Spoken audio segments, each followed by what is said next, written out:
really interested in psychology and various different things, I've got a book called Quirkology, which is just about like different things. Like just finished reading a chapter called something along the lines of "Does when you're born affect your personality?" and all that kind of stuff, and like studies into all sorts of things. And this is sort of more a self-help book kind of thing, which I thought was quite good. And basically on the back says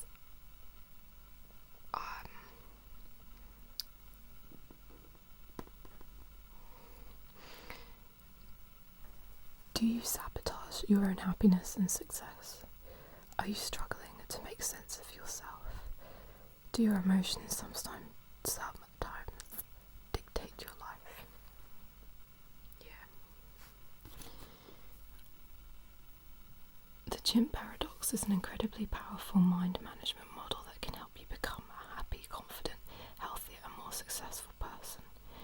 Professor Steve Peters explains the struggle that takes place within your mind and then shows you how to apply this understanding to every area of your life so you can recognize how your mind is working, understand and manage your emotions and thoughts, manage yourself and become the person you would like to be. If only.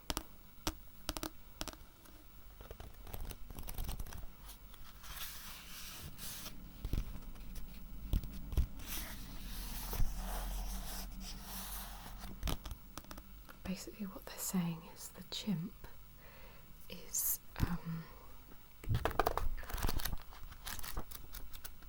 the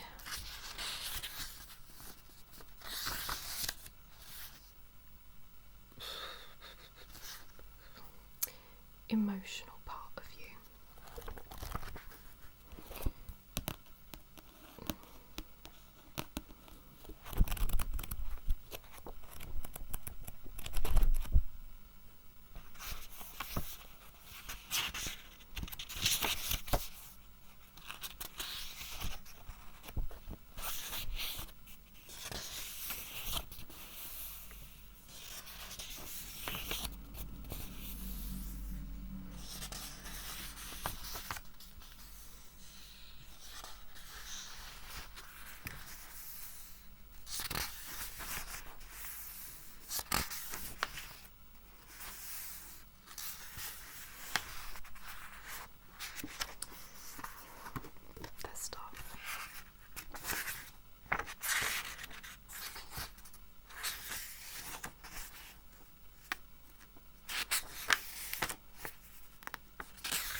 Chapter 1: The Psychological Mind.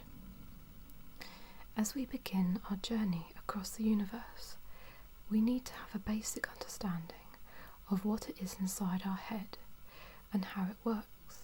The human brain is complicated, so we will look at a simplified version. It is easiest to consider the human brain as a system of 7 brains working together.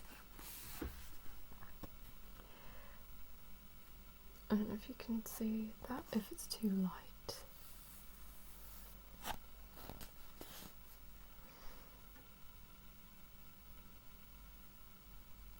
Yeah.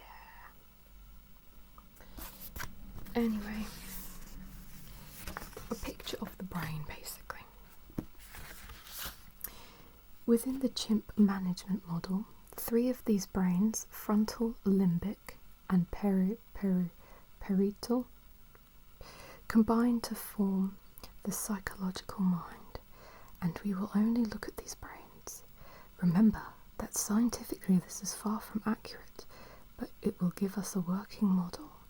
Strictly speaking, The other brains significantly contribute to emotions, thinking and memory. But for our purposes, we will dramatically simplify things. Good. Our three Right, okay, I can't read and I do apologise for this. The three psychological brains in our model, the frontal, limbic and parietal, are called the human, the chimp and the computer. For convenience, we will let the parietal lobe represent many parts of the brain, which makes our diagram more straightforward. Although these three brains often try to work together, they very frequently get into conflict and struggle against each other to gain control, with the chimp, limbic brain, often winning. I'm going to throw some accents in here, one of them being Southern, which a lot of people liked, but I haven't watched Walking Dead in quite a while, so it may be a little bit rusty because The Walking Dead kind of inspired me, and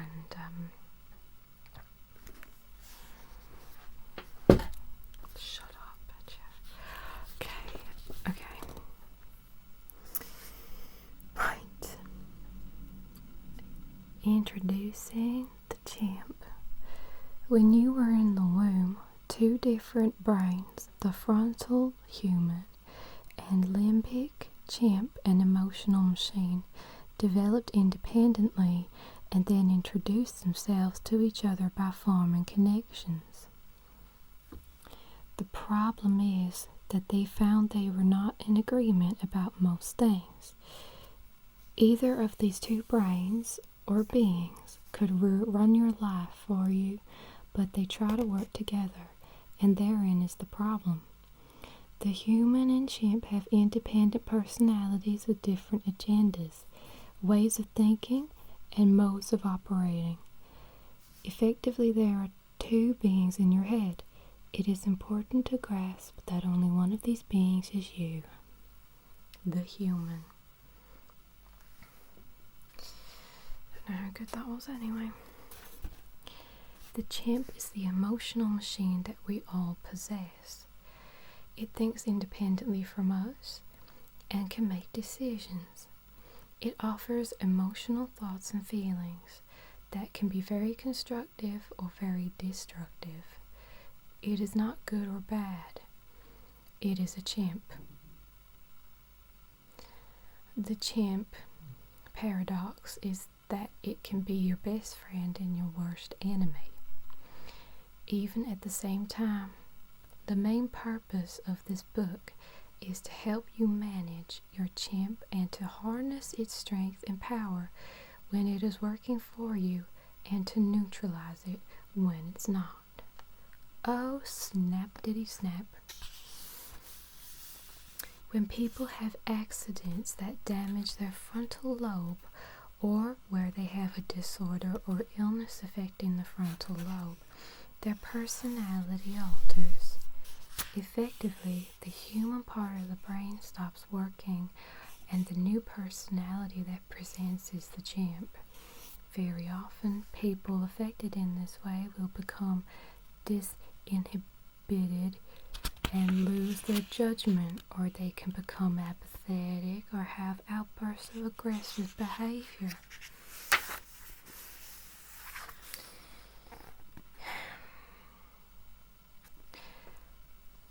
I'm not going to read you that bit because it's a bit grim.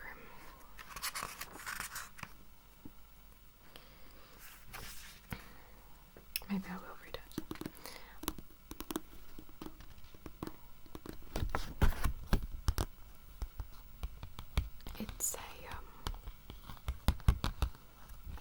It's a case that they're going to tell you, or they have told you of 6s in the book. And I'm just thinking whether I should tell you or not, because it is a bit, well, it's kind of gory, but not at the same time. Maybe not for ASMR purposes.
You can recognize the difference between your chimp thinking and human thinking without knowing any of the science. How many times have you talked to yourself, reassured yourself, or had battles within your own head? Often you have thoughts and feelings that you do not want, and even carry out behaviors that you do not. You carry out behaviors that you know at the time are not really what you want to do. So why are you doing this? How can it be that you don't have control over what thoughts or emotions you have and what behaviors you carry out? How can you be two very different people at different times? Who knows? Technology can go some way to answering this question. Functional brain scanners show that the blood supply in your brain going to the area that is being used. If you think calmly and rationally, then we can see the blood going to your frontal area, the human in your head, and you become the person that you want to be, and that you really are. If you become emotional and somewhat irrational, especially when you're angry or distressed, then we see the blood supply go to your chimp, and you would usually say this is not how you want to be, and that you don't want this. The truth is that your chimp, an emotional machine that is overpowering your human mind. This starts to explain many things, such as why you worry or why you say things in the heat of the moment and then regret them, or why you can't stop eating, or why you don't exercise when you really want to, but just can't get your act together. The list is endless. Wonder no more. It is not you doing these things. It is your chimp that is hijacking you. Having a chimp is like owning a dog. You are not responsible for the nature of the dog, but you are responsible for managing it and keeping it well behaved. This is a very important point, and you should stop and think about this, because it is crucial to your happiness and success in life. So basically we all have a chimp in our head, and we need to put a leash on it and keep it under control. Okay.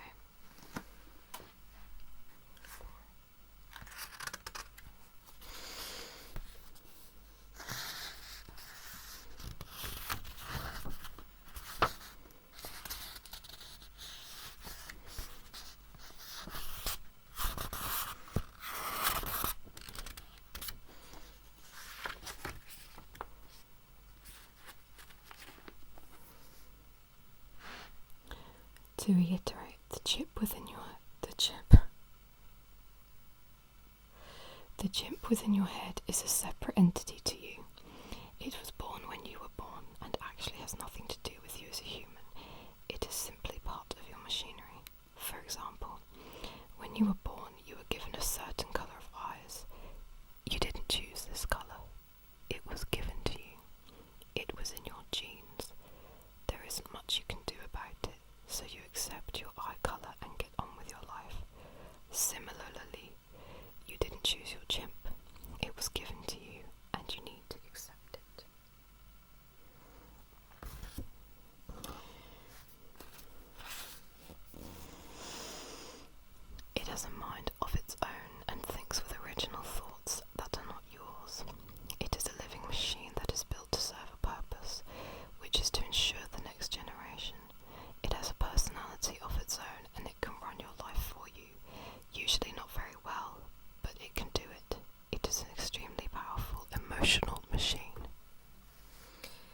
You might wish to give your chimp a name and introduce yourself because it plays one of the biggest parts in your life.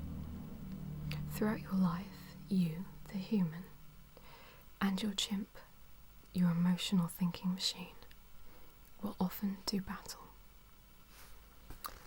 What are you going to call your chimp?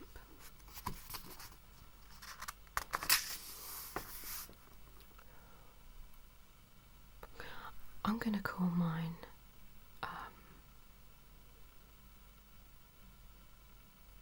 Mr. Tuddington III.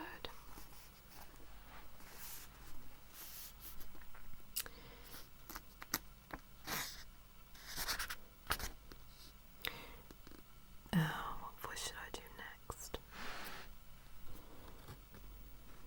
I just don't know.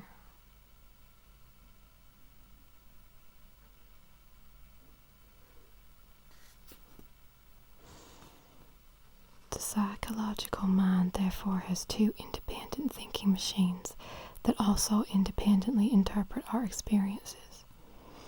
The human is you, and you live in your frontal lobe. The chimp is your emotional machine given to you at birth and lives in your limbic system. The psychological mind also has a storage area for thoughts and behaviors called the computer, which is spread throughout the whole brain. The computer stores information that the chimp or human has put into it. It then uses this information to act for them in an automatic way, or it can serve as a reference point. So now that you have a basic understanding of what is inside your head, let us start the journey across the psychological universe. We can see how you are operating with your human, chimp, and computer in different circumstances, and how you can use them to your advantage and understand yourself better. And that is that book. Really, I can't wait to read it all. Be really good.